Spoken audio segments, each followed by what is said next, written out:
Magandang araw sa inyo mga banateras at eto na nga pag-usapan na natin ang bagong update dito sa budget na minolestya, ginahasa, ginangbang.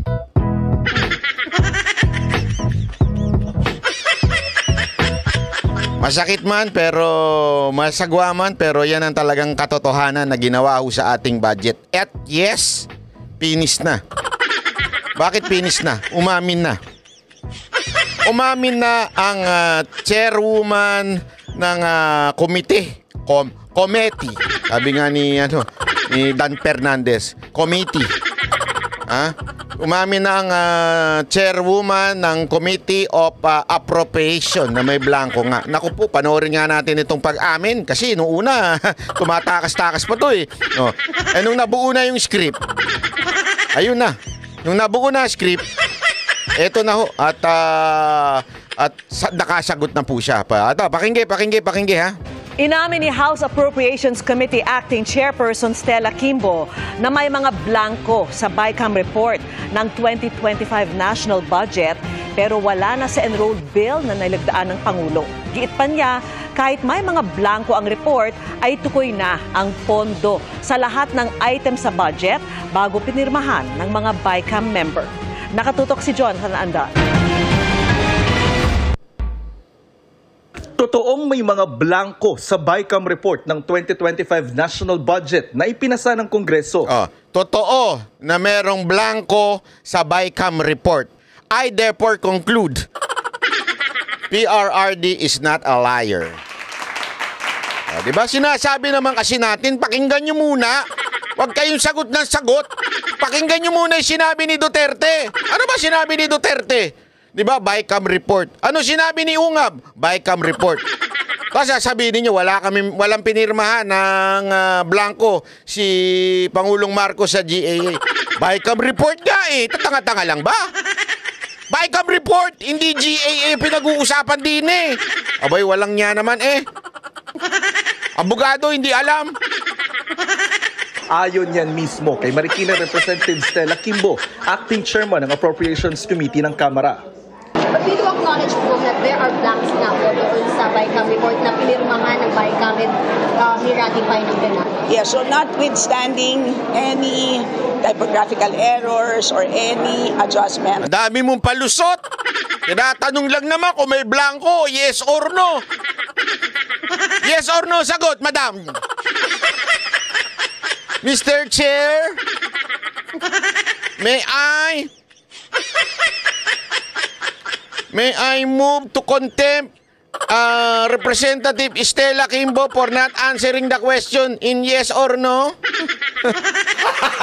Bago! May I move for her contempt?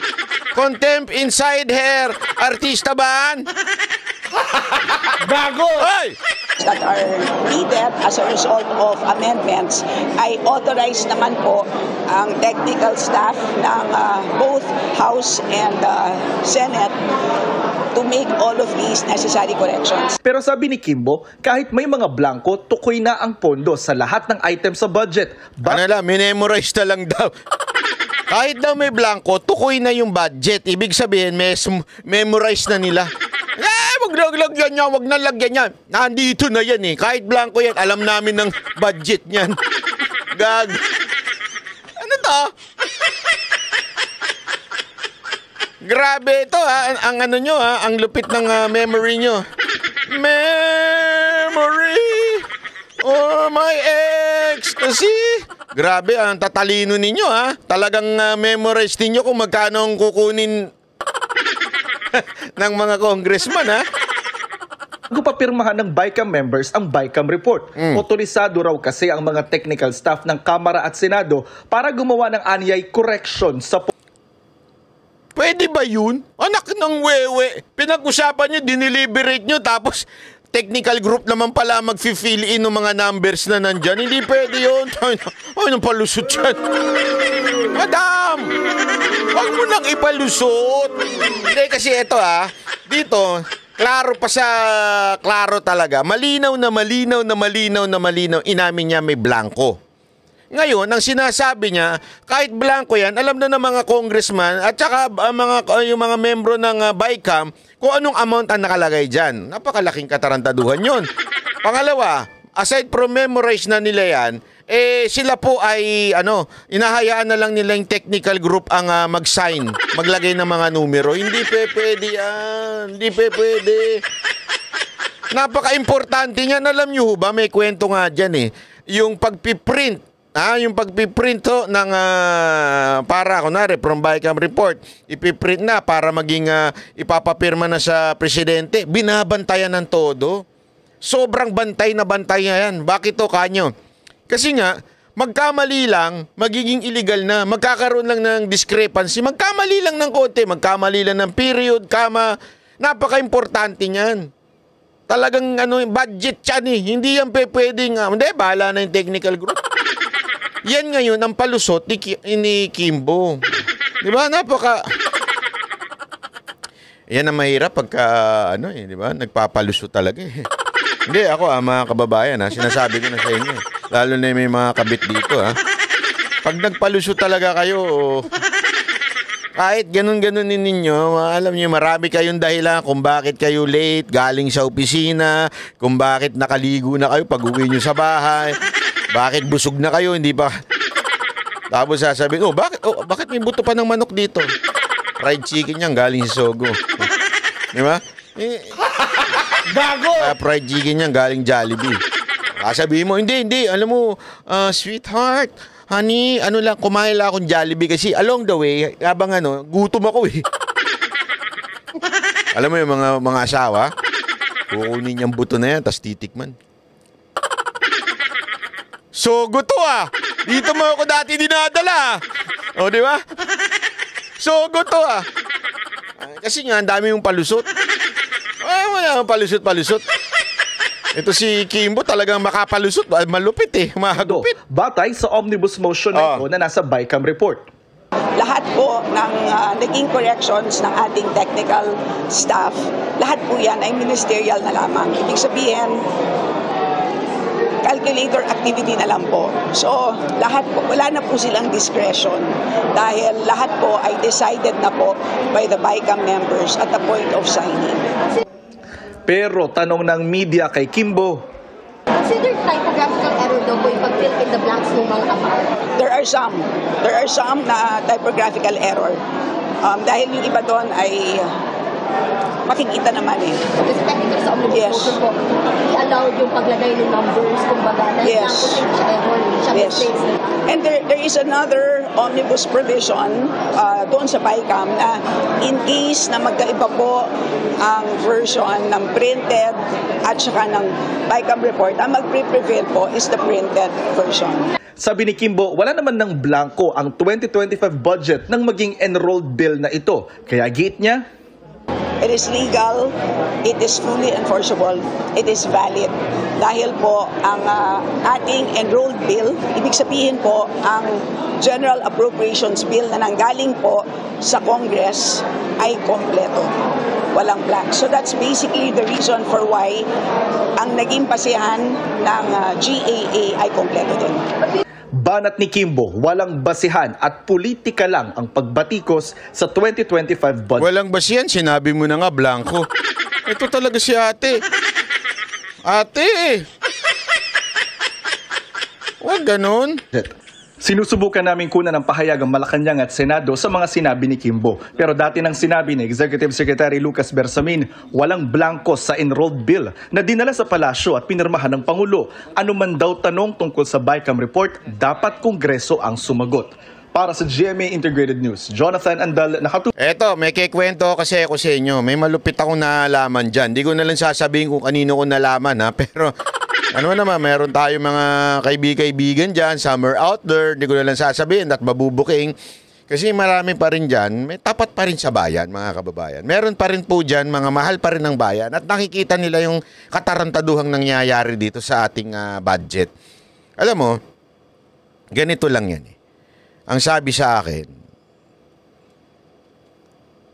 naglaglagan po kasi nangyari. Nagkaroon po talagang blanco dyan. Tapos, naikalat yung blankong papel. 'Di ba? Hindi lang po si Ungab ang nakakuha niyan, kung hindi pati yung iba pang mga congressman, o kahit nga yung isang news reporter na mula sa UNTV, although deleted na daw di umano yung video na yun. Ba't ko kaya dinelete yun? UNTV, nagtatanong lang ako, bakit nyo dinelete yun?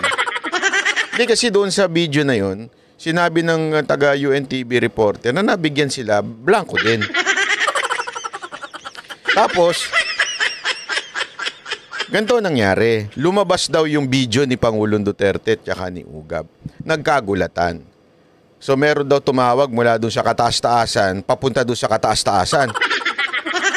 Bakit ganito to? Ano nangyayari dito? Bakit ganito? Mapapahamak ang aming boss dito. Sabi naman ng isang kataas-taasan. Hindi, kasi ano, di ba, may ano na tayo, meron ng parang arrangement. Ano na yan? Alam niyo na yan. Ano ba, paano? Huwag niyo nang pakialaman to. Yun ang sabi. Parang, medyo nabalitaan daw ni kataas-taasan. Medyo, nagkaroon daw ng parang kiskisan, ika nga, ng, nagpataasan ng ihe, na parang, dali. Kahit ano pa rin, ako pa rin ang ano dito. Ganun nangyari, di ba? Tapos, ganun pala. Kaya nga nung una, batik kasi, tinanong sila ano sinabi, sinungaling si Duterte. Pero nung they further investigated yung nangyari, at nun nga, napag-alaman nila, totoo pala yung blanco. Siyempre, pataasan ng ihiyan, hindi naman yan magpapaka-humble at sasabihin, pasensya na, mali ang sagot ko, mali ang sinabi namin na nagsinungaling si Duterte. Hindi niya gaganunin yun. So biglang kumabig. Pero dun sa pagkabig na yun, parang sinasabi niya, managot kayo dito. Sinong dapat managot sa inyo? So sabi naman nung kabilang kampo, nung kataas-taasan, ganun ba? O sige, may tatanggalin na lang ako. Tanggalin na lang namin siya ganito para siya ang maano na ng sisi.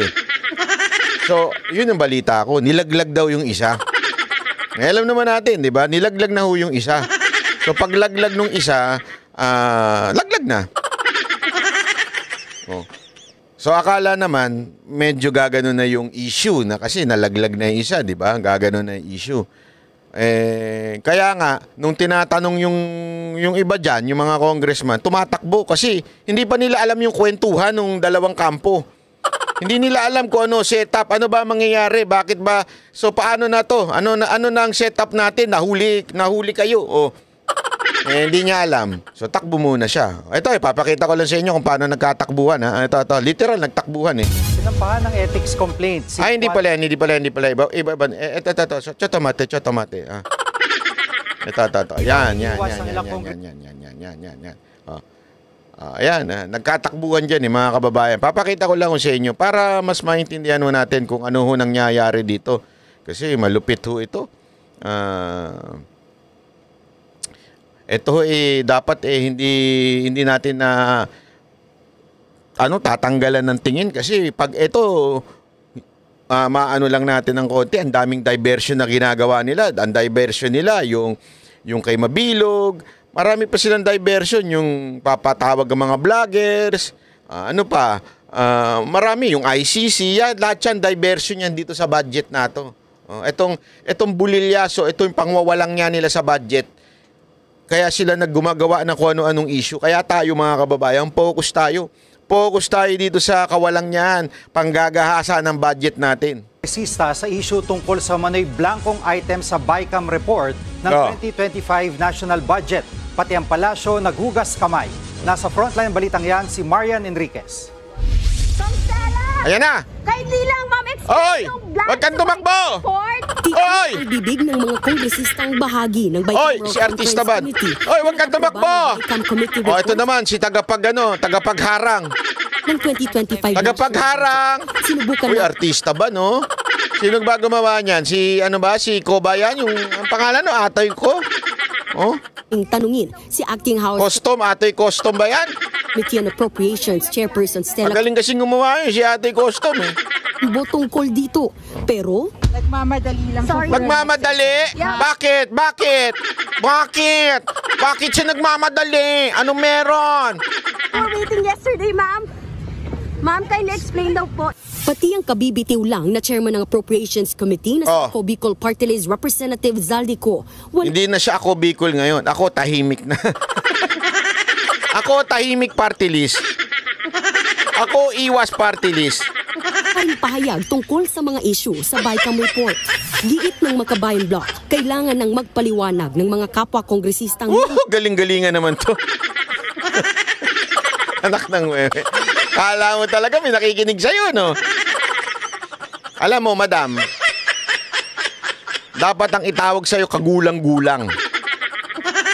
Hindi kagalang-galang. Diba? Tigil mo na yan, umalis ka na dyan. Oh. Ito, ibig ko lang sabihin mga kababayan. Mga kababayan, talagang iniwas-iwasan nila ho ito. Pero magtataka ka, bakit ngayon may sagot na? Biglang, kanina... Inamin ni House Appropriations Committee. Alam nyo kung bakit? Ito daw narinig kong kwento. Tuloy natin yung kwento ko sa inyo. Ang narinig kong kwento, ito daw, dahil doon nagsalita si Bersamin, na sinabi niyang, wala kaming kinalaman dyan. Nainis daw si kataas-taasan. Hindi ko alam kung kataas-taasan yung kung kataba-tabaan. Sabi ni kataas-taasan, bakit kami nilaglag kami dito Usapan na natin, di ba? Ilalaglag ko nga yung bata ko. Para malusolusyonan to, tapos nilaglag nyo naman kami, sabi nito. Sabi ni kataba-tabaan. Mali, hindi kataba-tabaan. Kataas-taasan. Sabi niya, gagalit siya ngayon kay Bersamin. Sabi, ano ba yan? Bakit mo kami nilaglag? Ayan, sabi. So, no choice na. No choice na. Kailangan ng sumagot ni Kimbo. Kailangan niya ng sumagot dito sa issue na ito. Kasi nabuking na po sila Di ba? Booking na po sila. Wala na po magagawa talaga. At talaga namang dito, it's a fact, mga kababayan. It's a fact. The question now is no longer whether it is blank or not. But one thing for sure, Escudero is a liar. Bakit? Sinabi na nga niyan blanco. Ay, ano sinabi niya? Hindi daw blanco yung pinirmahan niya. Liar. Mga liar Gortoel. Di ba?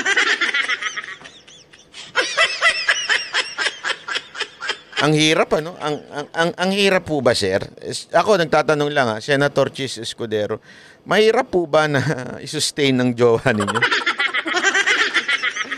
At kailangan ninyong bumaluktot ng prinsipyo? Ako nagtatanong lang ako sa inyo, sir. Medyo ba high maintenance po ba si Hart?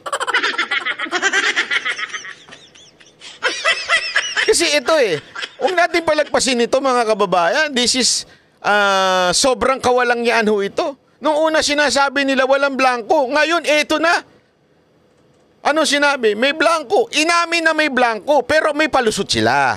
Ano palusot? Ito na nga yung kwento. So naturuan na si Kimbo. Ganito palusot mo. Blanco yan, pero alam na naman ng mga congressman yan. At saka, meron namang technical group na maglalagay ng mga numero dyan bago i-print. At nung na-print, may numero naman na. Pero that's the point. Is it legal? Is it legal na pipirma ang isang senador, isang congressman na blanco? Pwede po ba yun? Hindi na natin pwedeng itanggi. Aminado na ho Hindi ho natin pwede itong itanggi dahil aminado na ang mga congressman. Mismong chairwoman ng appropriation, umami na. So yung mga nagsasabi dyan na hindi blanco, nung mga unang nagbigay ng statement, mga sinungaling kayo, mga animal kayo. Animal. Gago! Sinungaling kayo. Ito na nga yung sinasabi na may blanco. Pero yung technical na lang ang maglalagay ng mga numero dyan. Tama po ba yun? Tama po ba na pipirma ka ng kontrata blanco? Sinong tarantadong pipirma ng kontratang blanco tapos sino maglalagay dyan? Ay, yung tao ko na lang, si Toto. Pwede ba yun? Hindi, ako pumipirma ako ng kontrata sa mga shows ng Mocha Girls Pwede po ba sa kumpanya, halimbawa, pinakamahigpit na kumpanya dyan, yung mga kasi-kasino? Oo, kasi mahigpit ang mga patakaran yan, talagang mahigpit sila sa pirmahan ng kontrata. Pwede ko ba sabihin na O pipirmahan ko yan, blanco, wala tayong usapan ha. Tapos, bahala na si Toto maglagay dyan. Pirmahan nyo na yan. Kahit blanco yung presyo dyan. Si Toto na lang. Yung Toto, pangalan nyo nung assistant ko eh. Si Toto na lang maglagay ng numero dyan. Pwede ba yun mga sir, mga ma'am? Isang malaking katarantaduhan yun, di ba? How much more? Budget ng Pilipinas, blanco. Saan kayo nakakita ng ganire? Answer me. Di ba? Saan kayo nakakita ng gayaan? Eh, that's a big fucking... Ay, sorry naman. Hey Siri, I'm sorry. So, ayan tuloy. Sandali. Sumagot si... No need to apologize daw, sabi ni Siri. Hey Siri, wala kang pakialam. Oh, ang sasagot mo? Oh. Ang tagal ni AI? Anong eternal location? Wala akong sinasabi. Ano ba? Siri, you're stupid. That's not nice. That's not nice? Of course! If you are stupid, it's not nice. How dare you? Oh, ayan na, hindi na sumagot. Tumahimik na. Siri, hey Siri, you better shut up. You better not cry. Okay, I'm coming to town. Alright? Alright? I'm doing okay. If that's what you're feeling, let me know if you like some advice. I need advice because our government is messing up the budget in the Philippines. What can I do as a ordinary citizen of this country? What do you want to be reminded about? Ang haba ng tanong ko, tinanong mo lang din ako. Luko-luko rin to si Siri, no? Yan ang tinatawag na Apple Intelligence, hindi naman intelligence. Di ba? Pambihira, oo. Gago! Oh, hindi. Hindi, yan ang ating yan ang ating live ngayong araw na video natin ngayong araw to. Panoodin niyo lang yung mga video natin. Marami pa po tayong ilalabas na video ngayon kasi napakaraming balita ngayong araw na ito, ha? So, mamaya-maya mag-upload pa po tayo, ha? Okay. Bye-bye. O, akala nyo tapos na, no, ha? Hindi pa po, mga kababayan. Kasi hindi ho dyan nagtatapos yan kasi may update ho tayong nakita sa social media.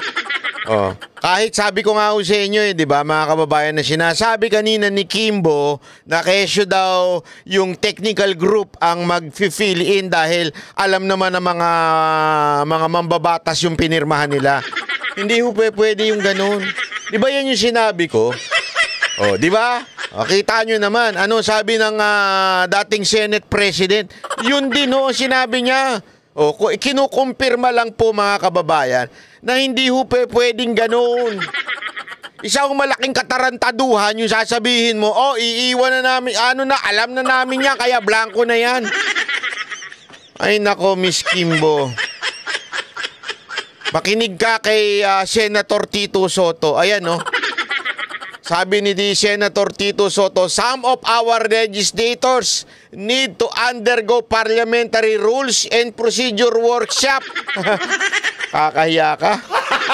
Gago! Ibig sabihin, kailangan ka daw mag-workshop. Wala kang alam. Ha? Ating naman kasi. Aral-aral din. Pag may time, wag lang sunod-sunod sa script ng amo mo o yung Panginoon mo. Nyo kasi, sip-sip kayo masyado. Kumakahimod kayo ng tumbong ng amo nyo. Kahit ano sasabihin nyo na, hindi nyo inaaral. Mantakin mo sabihin niya na technical group na bahala mag-fill in the blank. Ay, gaguhan naman yan eh. Ate, aral naman minsan. Sayang naman yung pinapasahod namin sa'yo na pinambibili mo ng mga signature mo dyan. Na relo, na bag, mga sapatos. Sayang naman yung binabayad namin sa'yo. Bayaran ka ng taong bayad, tapos ganyan ang utak mo, utak biya.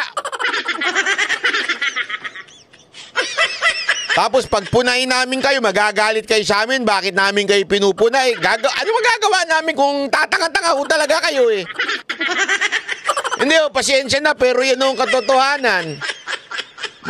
Mantakin mo, ang simple-simple niyan ha. Ang simple-simple lang po niyan, madam, hindi nyo alam.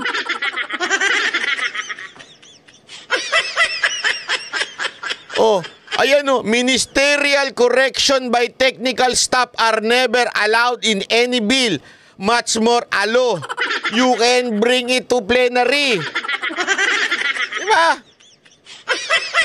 Sabi ko na ito aminin ko sa inyo wala po akong dyan, wala po akong kaalaman sa mambabatas. Pero, madam, parang mas may alam pa ako kaysa sa inyo. Magpalit na lang kaya tayo, kayo na lang maging vlogger. Malaki rin naman ang kita sa pagbablog. Baka kabili ka po rin ng mga signature Ako nga, nakabili ako ng Lacoste. Hindi ko ito binili. Binigay po ni Boss Dada to. Hindi kasi ako nga wala. Hindi ako congressman. Kanina, alam ko na yan. Tapos na nga yung video ko, ina-upload ko na nga Pero bigla ko nakita, pagkagaling ko sa isang gathering, nagpunta ako sa isang gathering, biglang nakita ko, tama pala yung sinabi ko. Akala ko nanguhula lang ako. Tama pala yung sinabi ko, bawal talaga ang technical group.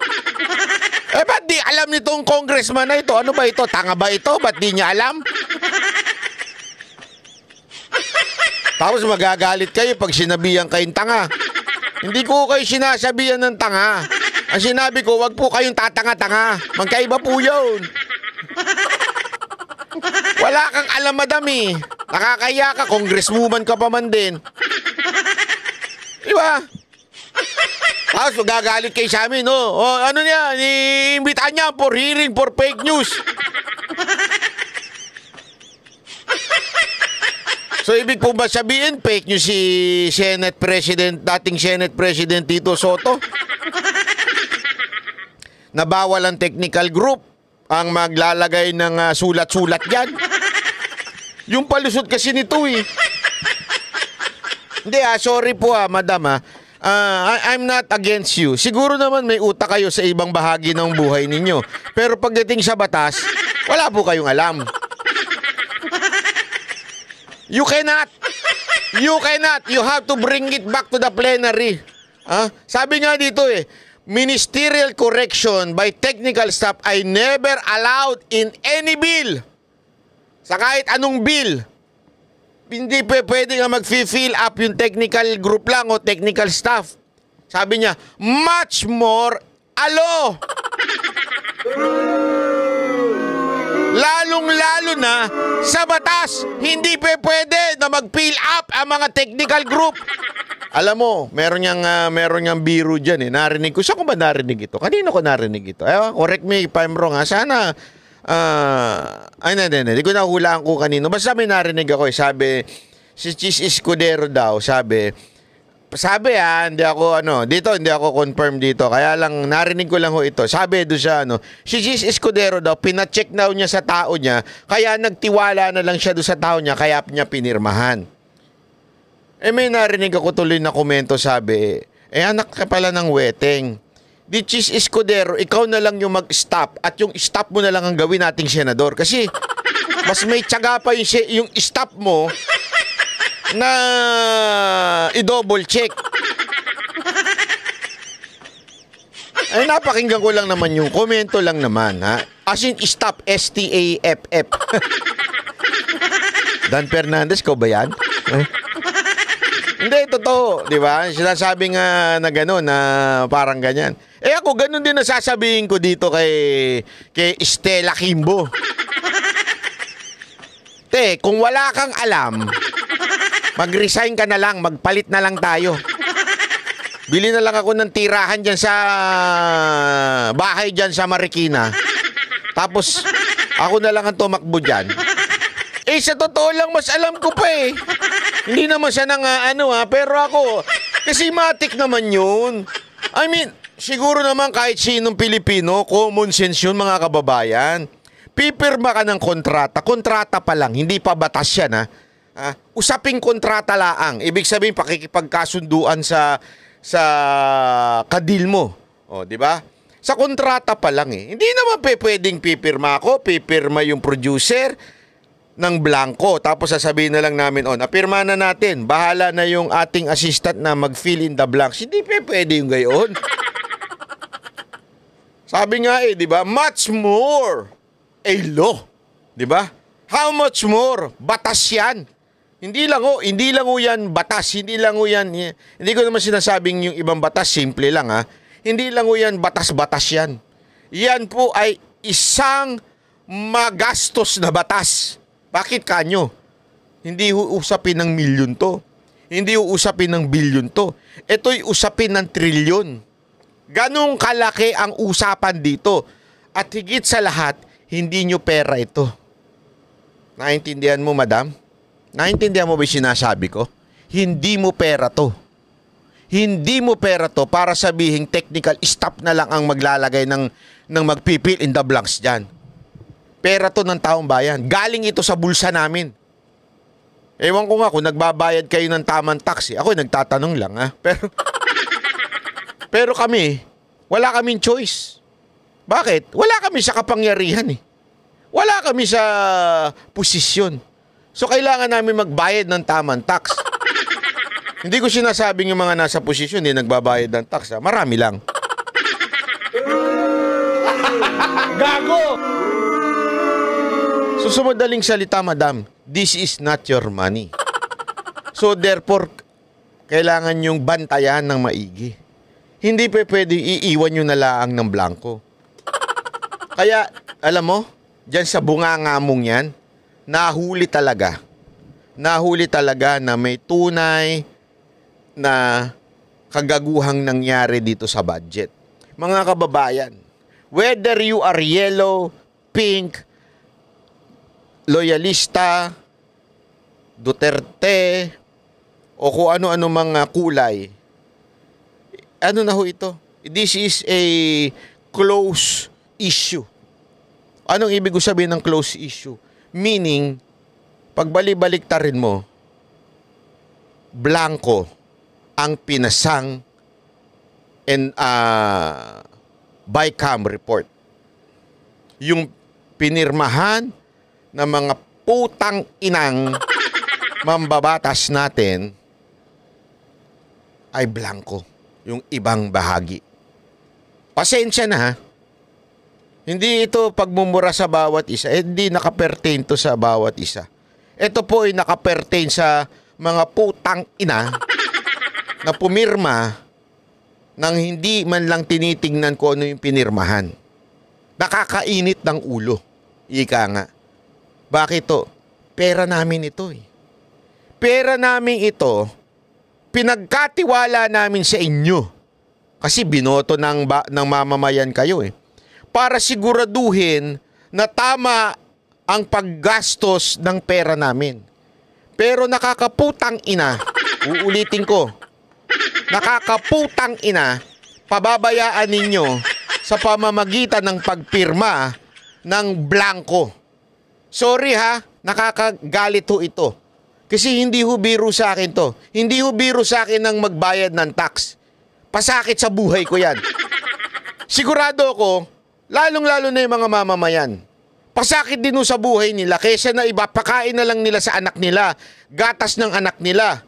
Diba? Kaysa na ipakain na kanin na lang sa pamilya nila. Ibabayad pa nila sa tax. Tapos, blanco, pipirmahan ninyo.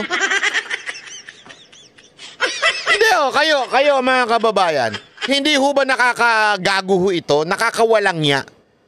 Mantakin mo, pinagkatiwala sa iyo yung pera namin ng bawat isang mamamayang Pilipino nagbayad ng kanilang tax. Di ba? Bawat isa sa amin, nagbayad kami ng tax namin. Tapos sasabihin ninyo, hindi, okay na yan. Alam na namin yan, memorize na namin yan. Ang technical staff na lang ang bahala mag-fill in the blanks. Mahal niyo po ba trabaho ninyo? Ako nagtatanong lang ako. Hindi ko po kayo minumura ha. Hindi po. Yun po ay aking ekspresyon lamang.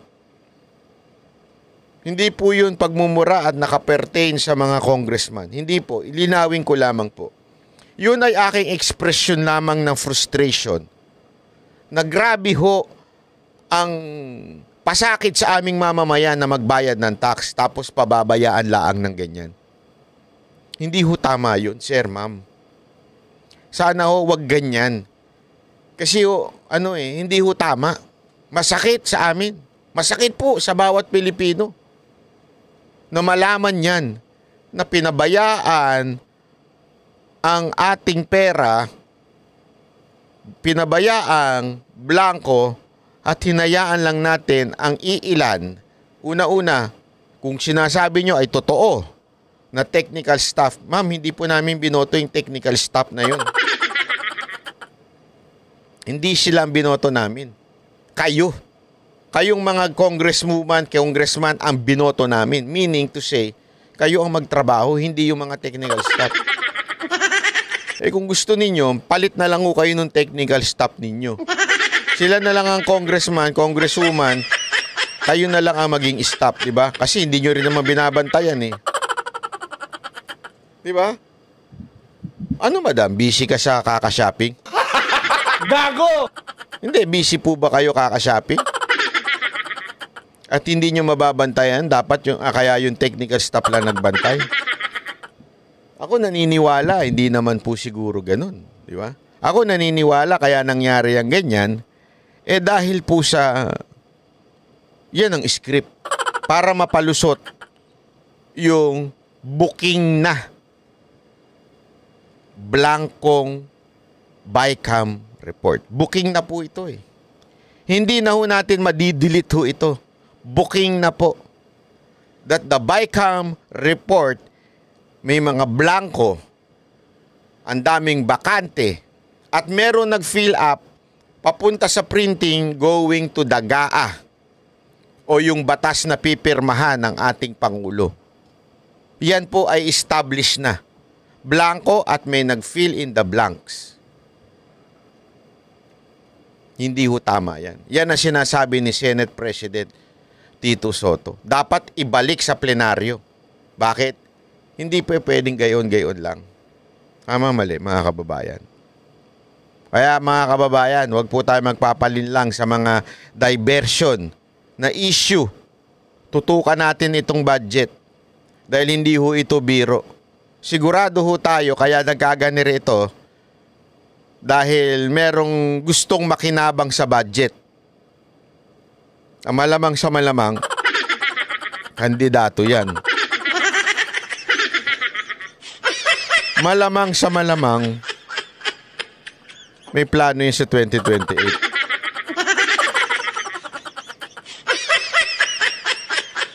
Kaya wag ho tayong papayag mga kababayan na hindi ho ito bantayan. Okay? Ito lang ang sinasabi ko. Madam, sana naman magising kayong mga ginagamit na magbasa lang ng script. Maganda dito. Manawagan na tayo. Zaldi ko, kung ako sa'yo, magsalita ka na. Hindi, kung ano talaga ang tunay nangyari. Magsalita ka na. Susuportahan ka ng, ako sabi ko sa'yo, susuportahan ka ng tambayan pag sabihin mo yung totoo. Anyway, nilaglag ka naman, di umano eh. Sabi sa akin, kwento lang sa akin yan. Nilaglag ka naman eh. Bakit hindi yung pailaglag yung talagang mga nangyari dyan? So, suportahan ka ng taong bayan. Sigurado ako, pag nilaglag mo yung boss mo, kung sino man na nag-uuto sa'yo, oo, sigurado ako. Kaya nga, Zaldi ko, nananawagan ako sa'yo. Pagkakataon mo na maging bayani ito. Diba? Kung totoo man, yung narinig ko na nilaglag ka lang. So, pagkakataon mo na ito. Okay? So, mga kababayan, sana po, yung mga nanonood dito, magpalo-palo kayo dyan. Palo-paluin nyo. Palo-palo kayo dyan. Tapos mag-subscribe kayo. Tapos follow ninyo. Tapos i-click nyo na rin notification bell para every time nag-a-upload tayo ng video. Kasi marami tayo upload ngayong araw na to. Ma-inform kayo. Diba? At huwag nyo na rin kakalimutan. Pagka matik na, copy, share. Copy, i-share ninyo sa mga, hindi lang i-share lang sa Facebook i-share ninyo through message. Di ba? I-message si mga kababayan nyo para mabulat ang kaisipan nila sa anong nangyayari sa ating bayan.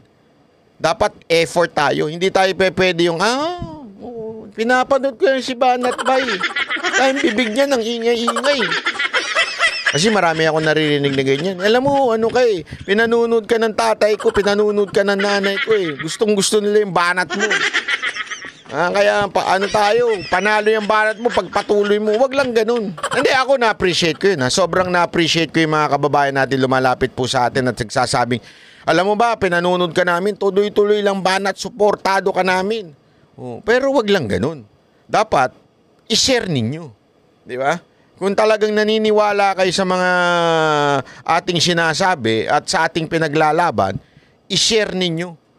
I-copy, meron dyan, nakasulat, share, copy link, tapos i-message nyo sa mga kababayan. Panoorin nyo si Banat ba, yung pugi-pugi. Gago! Okay?